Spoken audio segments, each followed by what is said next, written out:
The ball moves all over the place. I believe that it's actually caused by the moon and lunar eclipse. This is sort of like a third child for us.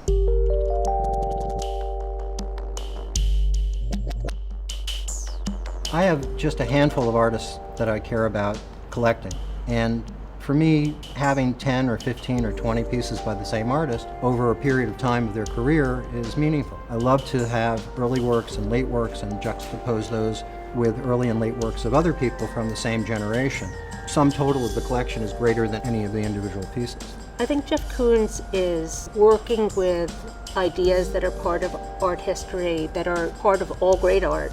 The tension between life and death, between joy and melancholy.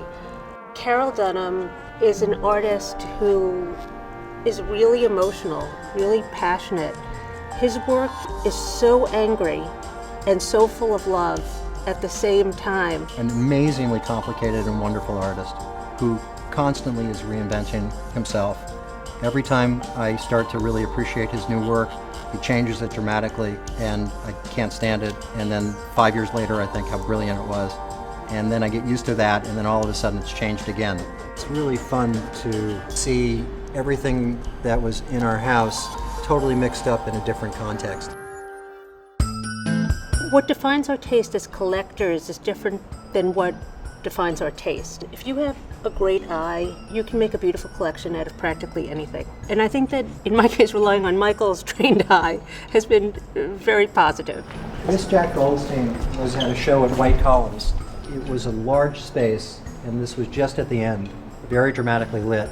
Jack had these recordings of sound from movies just looping, and I just remember in 1984 going in and just being wowed by it, and I'm still wowed by this painting. I just love it. Peter Halley is a dear, dear, dear friend, and when we were married, he gave this to us as our wedding present. So it's really fun to see this with a lot of space around it.